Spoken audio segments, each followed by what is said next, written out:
Hi, my name is Dr. Patricia Murugami. Welcome to Your Next Best Self. I know you might be wondering, who's this Dr. Patricia Murugami? Well, I am a leadership catalyst, a leadership coach, an educator on matters to do with life, leadership, love, and legacy. And I hope that as you start to listen in and practice some of the leadership insights we'll be sharing here, you'll begin to see your next best self. Tender mema, nenda zako. You're wondering what French is that I'm speaking. I'm speaking Kiswahili. And what I have started saying is do good, and just get on your way. In other words, do good without any expectations. My name is Dr. Patricia Murugami, and I welcome you to your next best self. And today I want us to speak about elevating your personal standards. You see, I find it very interesting. Of late, I love to study human behavior. And of late, I have found that there are certain things that I used to take as basic and they're no longer basic.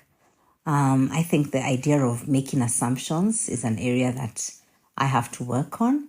And I'm reminded of a conversation I had with some young mentees many years ago who said that common sense is not as common as it should be.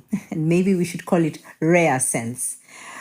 And so today I want to talk about us challenging ourselves to do good. And when we do good, we will do well.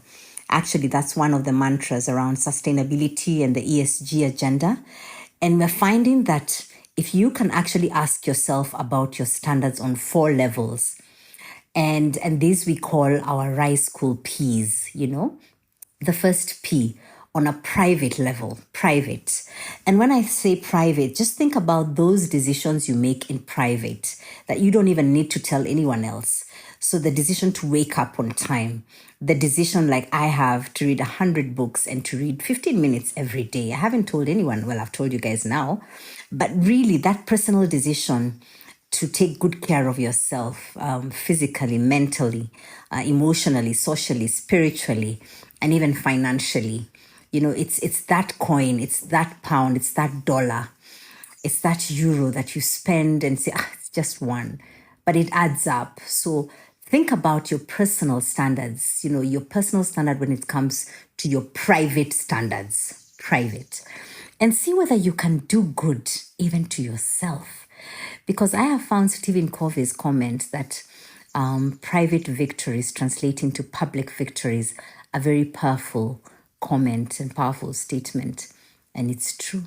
If I choose today to not allow my temper to get the best of me and to keep calm and to choose to speak to that person who's really gotten under my skin when I'm a little calmer, that is a private decision which elevates my private standard.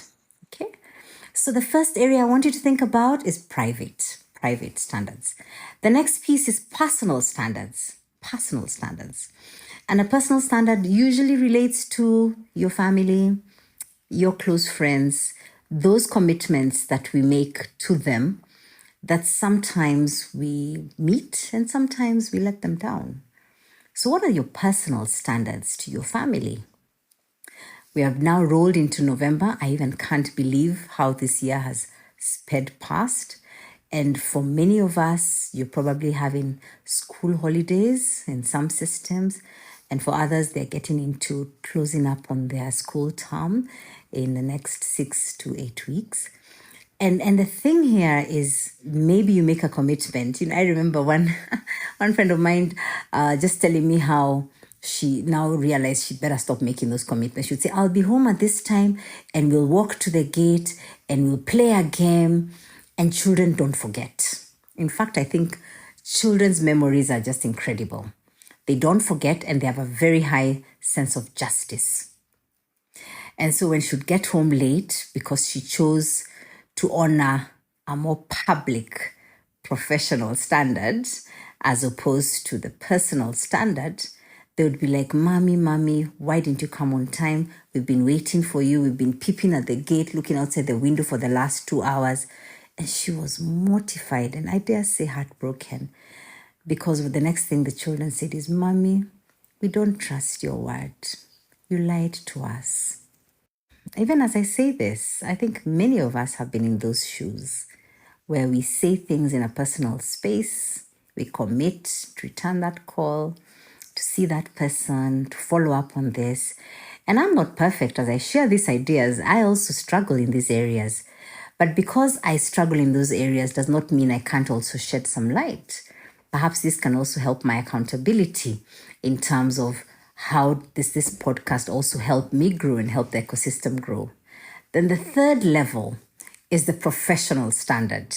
This is an area that many of us are pretty good at, though I'm finding that the younger generation, the work ethic piece, we need to talk about that in the next podcast. In fact, that's what gave birth to our Early Risers Leadership Program, which is designed for young professionals who are really looking to rise up. And I find the ones who sign up, and we've had about 50 of them, I'm so impressed and so proud of them, those who have finished consistently the 6-week program of Early Risers Leadership program on Rise School, they're a different cut. In fact, I have one of my mentees who will be having some calls all the way from Australia. And I knew that the fact that she even put up her hand the minute we launched it and did the program has had a very big impact on her ability to rise up, to get into her master's program, and to make much better decisions in both her private and personal and now her professional life. So what's your work standard, your professional standard? Do you get to work on time? If you're working in a hybrid environment, do you honor your working hours? Or do you say, my boss I can always let them know when I'm available? You know, the fact that you're given access to an email, maybe some people are given laptops, others are given mobile phones and SIM cards and access, actually means that you should be accessible when necessary. But I find that that's becoming a very debatable issue, and some corporates have now realized that if people cannot be trusted to work well when they are not in plain sight, then it's better they come back to work.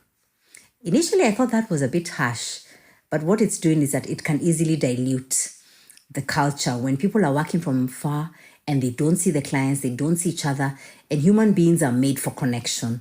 So there's a whole piece around how do you navigate the hybrid space, working-wise, and raise your professional standards. Do you sign off every report with a signature of excellence? Do you ensure that when you say you're going to do something, you note it down so you don't forget? Or you ask someone, you know what, let me use technology, let me use AI, let me close on this? Do you remember you are hired to solve a problem? In fact, in our Africa Risers network, we'll be talking about how do you lead upwards? What does that even mean? It means know your boss, manage your boss's expectations, exceed them, in fact. And that's part of that line in your JD and any other work that from time to time will be assigned to you. You've been wondering what that is. That's what that is. We have a whole module on it. And in Africa Risers Network, we should be talking about that in a couple of weeks because it's an area that many people struggle in terms of leading upwards. They always feel they should be led and those who are leading them should manage them. But I think there's a lot of professional maturity in knowing how to lead upwards. What is your professional standard? Are you doing good? Because then you will do well. And lastly, public standards. Public standards are those things we do publicly.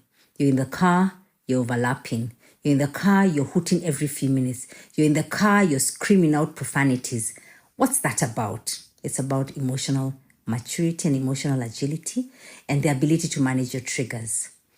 And so I want to encourage us to think about the 4 RISE Ps, the Rise School Ps. Look at your standards in your private, personal, professional, and public life. And ask yourself, 2023 is coming to a close in a couple of weeks. Have my standards dropped because of the company I keep, because of the arrogance I have, because of the lack of personal development, because of some trauma that I'm not yet dealing with well, because of something? What's that something? And how is it standing between you and your next best self? Well, tenda mema, nenda zako. Do well, do good, and then get on your way. And life is full circle. The good you do today will come back full circle, if not to you, to the generations to come that bear your name or your association. I wish you the very best, and I look forward to your feedback to us. Write to us on the number that is actually put here. Send us a WhatsApp. Just check the number that we've put on our podcast. Please send us a voice note, send us a text. Let us know what this podcast has done for you and how we can continue to help elevate and help you actually become your next best self. Thank you.